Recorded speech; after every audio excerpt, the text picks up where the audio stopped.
देखिए, सबसे पहली बात तो ये है, मणिपुर का मामला है जिसे पार्लियामेंट में देश के गृह मंत्री ने दोनों सदन में जाकर के कहा कि सरकार चर्चा करने को तैयार है। अब वो चर्चा से लोग भाग रहे हैं।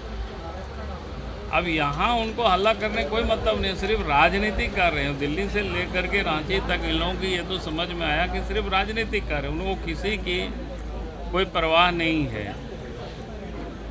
और नहीं तो जब पार्लियामेंट में जब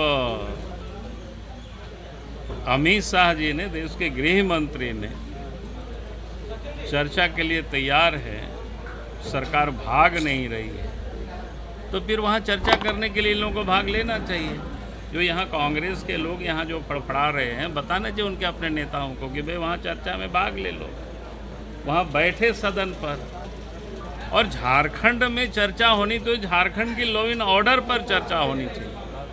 यहाँ पर बिगड़ती हुई जो कानून व्यवस्था है उस पर चर्चा होनी चाहिए। आए दिन झारखंड में आप देख रहे होंगे, राज्य की राजधानी में कितनी लोगों की कैसी हत्याएं हुई है, किसी से छुपा हुआ नहीं है, सारे आम हो रही है। जेल से बैठ करके अपराधी यहाँ से लोगों का एक्सटॉर्शन कर रहे हैं, पैसा वसूली कर रहे हैं, नहीं तो गोली से मारने की वो धमकी दे रहे हैं। और पैसे नहीं देते हैं तो लोग गोली भी मार देते हैं। और वो सारे अपराधी जेल में मौज कर रहे हैं।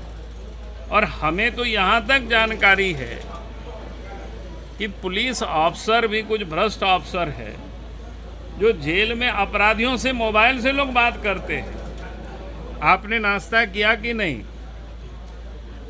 क्योंकि अपराधियों से लोग पैसे वसूलते हैं और ऊपर तक लोग पहुंचाते हैं। तभी तो इतना यहाँ हो रही है। तो चर्चा तो उनको करनी चाहिए यहाँ के अपराध के बारे में, यहाँ के कानून व्यवस्था के बारे में।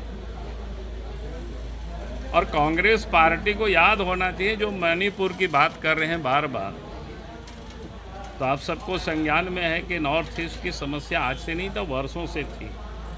इसलिए कांग्रेस के ज़माना में क्या बोलते हैं, एक तो कानून बना था ना, जो arm force special power act बना था, ये 1958 में ही बना था।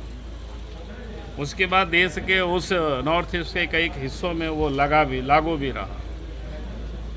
और आप सबको ध्यान में होगा, उसके विरोध में ही एक जो वहाँ के महिला नेत्री थे, क्या कहते, इरोम चिनो शर्मिला, जो 16 वर्षों तक अनशन पर ही बैठी थी।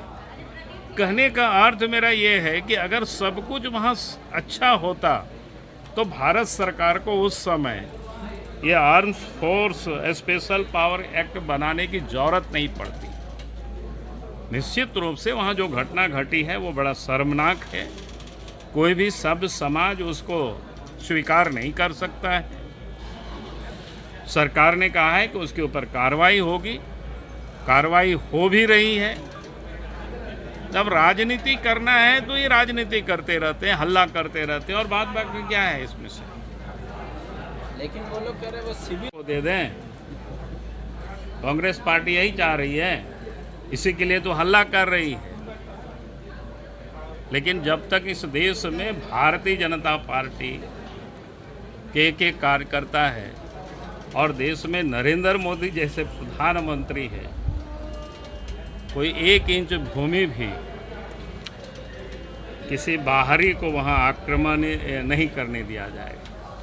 सर, आपने ट्वीट किया है मोहर्रम तिरंगा को लेकर, सर तिरंगा को लेकर आपने ट्वीट किया है, उठा लो ना भैया, उसी को फिर बार बार बोलो।